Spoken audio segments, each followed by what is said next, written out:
the idea, exactly what you're saying, really, which is the idea is that if you can just land on yourself, you're doing great. Yeah. How can keep the truth on your side so that, because in this world you're going to end up in so many conversations where you have no idea whether you're full of shit or not. So the fallback has to be that you tend your own garden, speak from experience, and be honest about how you really feel, including not being afraid to not know how you feel about the 8 billion things you don't know how to feel about. Yeah. And that way, anyone that argues with you, they're arguing with how you feel. And then you go, so you could say, like, I think that chair over there is ugly. To tell the truth, I mean, really, like, who thinks a chair is ugly? But you go, yeah, I think it's ugly. And then someone go, well, that's a Pierre Cardin Babadou chair. He's the chair genius, and he's half autistic, and all the money that he makes chairs with goes to breast maximization of for African children. And at the end of it all, you still can go, like, if you go like, well, that is fantastic, but I'm going to stick with the fact that I think it's ugly. I now think it's ugly and that it's awesome that the guy made the chair. When did you figure all this out?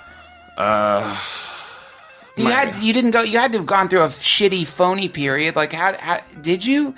Or did you just... Well, now I have to... I mean, you're implying that I'm somehow authentic now, so I got now, instead of getting derailed by that, I'll answer your question and say, I figured out that one big trick about keep the truth on your side, like in my late 20s. I think I grew up arguing with people on the internet, and that was a big thing. Like, it was something that I think Rob Schraub and I walked into. Was like, you know what?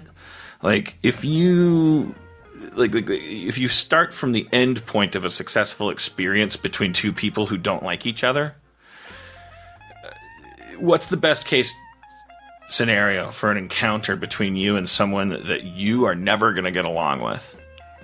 Because it happens. Yes.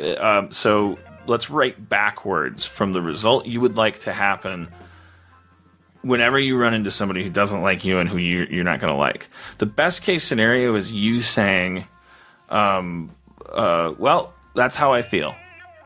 And not feeling like you've been, pounded down or that you've pounded anyone down. Like, actually, the best result is you walking away like a blackjack dealer. Just clap the hands, right, and you just walk away. With and if you're a little vindictive and you want to actually be a victorious ninja in that thing, the better result is that you're doing that, and the other person is going, yeah, but I just think it's full of shit when people do it. Right. The best result is walking away peacefully from a person who is pro-conflict. Right. And if you think that strawberries taste good, and you think that doors are brown, and you think that Tom Hanks is a good actor, and you really think those things, and you really stick to what you actually think, then you'll never be in an argument that you'll lose, because you won't be trying to convince someone else that Tom Hanks is a bad actor. You'll be saying, I think he's good. In fact, you probably won't even be saying that. What you should be saying is, I remember I was 15 years old and I saw Philadelphia, and it was about AIDS, and I started crying. I saw Doc Hollywood and I started crying. You don't try to convince someone that Michael J. Fox was a good actor, that Francis Ford Coppola does this and doesn't do that and is worth this. You say, I liked RoboCop. I felt this when I saw it, which, by the way, is, like, to use movies as an example. Roger Ebert, before he died, wrote this brilliant, thinly veiled indictment of, what was his name, Ben Lyons? Ben Lyons? The critic that sort of, like, I think that was the name of the guy. I don't know, but Roger Ebert was the last. I don't know who that is. Roger Ebert like wrote this. Before this conversation, I might have said, Ben Lyons. Yeah, I don't.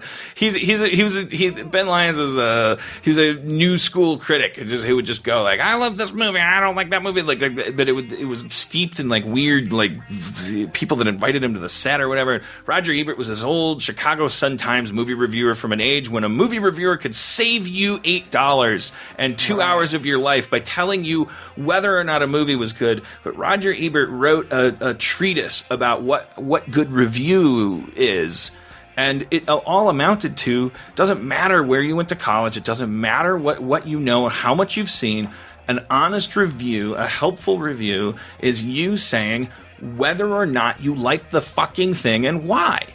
Right. From your own perspective. Yeah.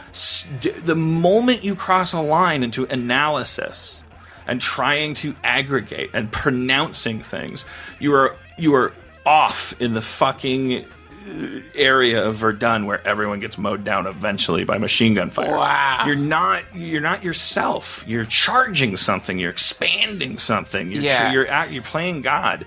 You're not perceiving and expressing anymore. Right. Yeah, and you're implying that there's some kind of universal compass that you're gonna prove that Daft Punk is good today. And you're the mouthpiece of the thing. Right. Like you're somehow channeling this like universe.